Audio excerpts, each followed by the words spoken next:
जय हिंद। दोस्तों, recently Rajasthan administrative services का रिजल्ट डिक्लेयर हुआ है और उससे रिलेटेड एक न्यूज़ काफ़ी ज़्यादा हाईलाइट हुई है, शायद आप लोगों ने पढ़ी भी होगी।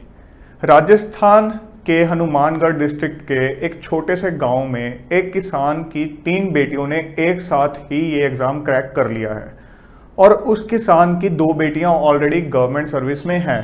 एक ने पहले राजस्थान एडमिनिस्ट्रेटिव सर्विस का एग्जाम क्रैक किया था कई साल पहले और दूसरी भी एक गवर्नमेंट जॉब में है। तो बेसिकली 5 की 5 बेटियां जो है गवर्नमेंट में एक अच्छी पोजीशन पे एंटर कर गई हैं, जो अपने आप में ही एक मिसाल है।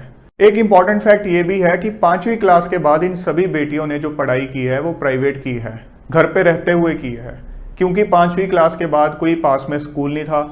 इनके पिताजी के पास, जो कि एक किसान थे, उनके पास इतने पैसे नहीं थे कि प्राइवेट स्कूल में पढ़ा सकते, तो घर पे रहते ही इन्होंने नेट जेआरएफ जैसे एग्जाम भी निकाले, पीएचडी तक की पढ़ाई घर पे रहते हुए की है और फाइनली अब राजस्थान एडमिनिस्ट्रेटिव सर्विसेज में तीनों बहनें आ गई हैं। तो बेसिकली 5 की 5 बहनें गवर्नमेंट सर्विस में एंटर कर गई हैं। कितनी बड़ी मिसाल है हम सबके लिए, बहुत कुछ सीख सकते हैं हम इस एग्जाम्पल से। जब भी आप इस तरह की कोई न्यूज़ पढ़ते हो उसको पढ़ के वही ना छोड़ दिया करो, 1 मिनट के लिए खुश हो गए और देख लिया कि हाँ ठीक है, कितना एक बड़ी अचीवमेंट है, तो उसके बाद भूल गए उस चीज़ को। नहीं, इस चीज़ से हमें कुछ सीखना है। मैंने इस न्यूज़ में से 2-3 इंपॉर्टेंट पॉइंट्स डिराइव किए हैं जो कि आपकी डेफिनेटली प्रिपरेशन में काम आ सकते हैं, आपकी लाइफ में डेफिनेटली काम आ सकते हैं। उनको हम डिस्कस करते हैं। पहला पॉइंट है बैकग्राउंड डजंट मैटर। इस एग्जाम्पल ने एक बार दोबारा प्रूव कर दिया है कि बैकग्राउंड मैटर नहीं करती। बहुत से बच्चे जब किसी गवर्नमेंट एग्जाम की प्रिपरेशन करते हैं, खास करके सिविल सर्विसेज एग्जाम की जब प्रिपरेशन करते हैं, तो सोचते हैं कि मेरी फाइनेंशियल बैकग्राउंड वीक है, मैं एक रूरल बैकग्राउंड से हूँ, या सबसे जो एक बड़ा डाउट होता है कि मैं किसी प्रीमियर इंस्टीट्यूट से नहीं हूँ, मैं एक सिंपल इंस्टीट्यूट से हूँ, एक प्राइवेट कॉलेज से हूँ। तो उनको लगता है कि शायद इसकी वजह से मुझे कम मार्क्स मिलेंगे इंटरव्यू में, या मैं बाकी बच्चों के साथ कंपीट नहीं कर पाऊंगा। यहाँ एग्जाम्पल में आप देख लो, इन लड़कियों ने 5वीं क्लास के बाद स्कूल कॉलेज अटेंड भी नहीं किया रेगुलर बेसिस पे, प्राइवेट एजुकेशन ली है, घर पे रहते हुए एजुकेशन ली है। तो अगर वो इस तरह से एग्जाम निकाल सकती हैं तो आप क्यों नहीं निकाल सकते हो? तो ये वहम बिल्कुल मत लाया करो कि मेरी एजुकेशन ऐसी रही है, मैं इस इंस्टीट्यूट से, कुछ मैटर नहीं करता। आज की डेट में आप क्या हो, सिर्फ और सिर्फ वही मैटर करेगा। आज की डेट में आप अपना कॉम्पिटेंसी लेवल अच्छे लेवल पे ले गए, मेहनत करके अच्छे लेवल पे ले गए, तो आप किसी से भी कम्पीट कर सकते हो। तो ये वहम नहीं रखना, इस एग्जाम्पल से इस चीज को सीखो। दूसरा इंपॉर्टेंट पॉइंट, सेल्फ स्टडी।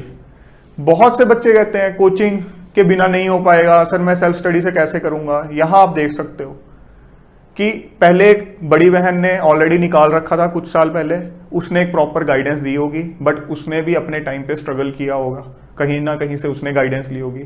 तो बेसिकली जब इनके पास एक प्राइवेट स्कूल में एंटर करने के पैसे नहीं थे, तो कोचिंग के पैसे कहाँ से आए होंगे? तो सेल्फ स्टडी ही की होगी। तो इस एग्जाम्पल से आप सीखो कि सही गाइडेंस के साथ, सही रिसोर्सेज के साथ, सही कमिटमेंट और डेडिकेशन के साथ आप कहीं पे रहते हुए भी एक सेल्फ स्टडी के साथ ये एग्जाम क्रैक कर सकते हो। रूरल एरिया में रहते हुए, जहाँ पे कोई कोचिंग इंस्टीट्यूट भी नहीं होता, वहाँ पे भी रहते हुए आप क्रैक कर सकते हो।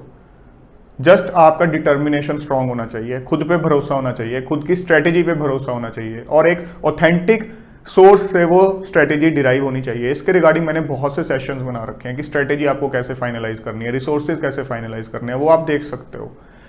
तीसरा इंपॉर्टेंट पॉइंट, एक बहुत ज्यादा बड़ा डाउट रहता है बच्चों के माइंड में ग्रुप स्टडी को लेके। इस केस के अंदर ऑनेस्ट ग्रुप स्टडी मैंने टर्म यूज की है, बहुत इंपॉर्टेंट चीज है। ग्रुप स्टडी और ऑनेस्ट ग्रुप स्टडी में बड़ा फर्क है। ग्रुप स्टडी आप अपने किसी दोस्त के साथ बैठ के अगर कर रहे होगे, ठीक है, इतना पार्ट तू पढ़ ले, इतना पार्ट मैं पढ़ लूंगा, उसके बाद हम डिस्कस कर लेंगे। अगर ऑनेस्टी नहीं है ना बीच में, तो वो ग्रुप स्टडी बहुत ज़्यादा आपके लिए डेडली हो सकती है, बहुत नेगेटिवली इंपैक्ट कर सकती है आपकी प्रेपरेशन को। हो सकता है आप ऑनेस्ट हो, सामने वाला ना हो सकता है सामने वाला हो, आप ना हो। किसी भी केस के अंदर ये कॉम्बिनेशन बहुत डेडली है। यहाँ पे ये तीनों बहनें थी, तो ऑब्वियस सी बात है इन्होंने पूरी ऑनेस्टी के साथ ग्रुप स्टडी की होगी। तीनों ने एक दूसरे की बहुत अच्छे से मदद की होगी। ऐसे केस में एक इफेक्टिव ग्रुप स्टडी हो जाती है। कैसे? मान लो न्यूज़पेपर है, न्यूज़पेपर का सेक्शन डिवाइड कर सकते हैं, 3 पार्ट्स में डिवाइड कर दिया कि पहला पार्ट ये पढ़ेगा, दूसरा पार्ट ये, तीसरा पार्ट ये। तो उसके बाद जिसने जो जो पढ़ा अपने अपने नोट्स बनाए और उसके बाद इवनिंग में सबने बैठ कर डिस्कस कर लिया, पूरी ऑनेस्टी के साथ डिस्कस किया। ये नहीं सोचा कि मैंने जो पार्ट पढ़ा है उसमें से मैं इसको पार्शियली बता दूंगा, थोड़ा बहुत बता दूंगा, बाकी का नहीं बताऊंगा, ताकि मेरा फायदा हो जाए, इसका ना फायदा हो जाए। यहाँ बहनें थी तो वो फीलिंग नहीं होगी। तो पूरे दिल से मेहनत की तो भरोसा है एक दूसरे पे कि ठीक है, अगर उसने वो पार्ट पढ़ा है उसमें से जो मैक्सिमम उसने डिराइव किया वो मुझे बता दिया, जो नोट्स डिराइव किए हैं वो मुझे बता दिए हैं। ऐसे बुक्स में भी ये चीज़ देखी जा सकती है, अलग अलग सब्जेक्ट्स डिवाइड किए जा सकते हैं, चैप्टर्स डिवाइड किए जा सकते हैं। तो इसको बोलते हैं ऑनेस्ट ग्रुप स्टडी। ऐसे केस में आपका जो एनर्जी और टाइम का इनपुट है वो काफ़ी हद तक रिड्यूस हो जाता है और आपको एक बहुत अच्छा आउटपुट मिल जाता है कम एनर्जी और टाइम इन्वेस्ट करके। ये ऑनेस्ट वर्ड बहुत ज़रूरी है, इसके बिना ग्रुप स्टडी का कोई फ़ायदा नहीं है। तो ये 3 चीज़ें तो ऐसी थी जो कि आपकी प्रिपरेशन से रिलेटेड आपको सीखनी चाहिए। बहुत इंपॉर्टेंट चीज़ें हैं, इस जो एग्जाम्पल से आप सीख सकते हो। इसके बाद ऐसे पेरेंट्स और डॉटर्स अपने आप में एक इंस्पिरेशन है।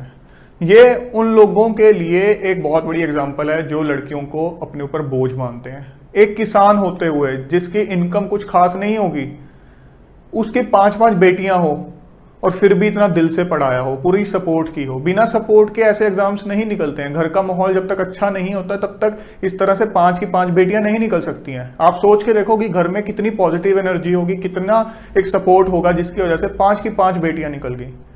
इन बेटियों ने अपने माँ बाप का नाम रोशन किया, अपने फादर की जो मेहनत थी उसकी लाज रखी। और ऐसे पेरेंट्स और ऐसे डॉटर्स को मैं दिल से सैल्यूट करता हूँ। कभी भी ये सोच नहीं होनी चाहिए कि लड़की नहीं होनी चाहिए, लड़का होना चाहिए। ये बेकार की सोच है बिल्कुल। हमेशा सोच ये होनी चाहिए कि कोई भी बच्चा हो, चाहे लड़का हो चाहे लड़की हो, वो अच्छा निकलना चाहिए। उसकी एजुकेशन अच्छी होनी चाहिए, परवरिश अच्छी होनी चाहिए, अपब्रिंगिंग अच्छी होनी चाहिए, उसको अच्छे से संस्कार दो। माँ बाप के लिए अपने एक बच्चे से बड़ा एसेट कोई नहीं होता है। उनकी जो अपब्रिंगिंग है उसके साथ कभी भी कॉम्प्रोमाइज नहीं होना चाहिए। इस एसेट पे आपने अच्छे से टाइम, एनर्जी, जो भी चीजें, रिसोर्सेज इन्वेस्ट करने अच्छे से कर दिए तो ये एसेट बड़ा होके इतना अच्छा निकलेगा जिसकी वैल्यू आप किसी और चीज से कंपेयर नहीं कर सकते हो। और ये एग्जाम्पल वो चीज प्रूव करती है। तो दोस्तों, दुनिया चाहे आपके बारे में कुछ भी कहे, चाहे कोई भी हर्डल्स आए, बट आपको अपने हौसले हमेशा बुलंद रखने हैं। अगर आपकी ऊर्जा और आपकी निगाह हमेशा अपने लक्ष्य पे लगी रहेगी तो आपका लक्ष्य अपने आप आपकी तरफ खींचा चला आएगा। जय हिंद।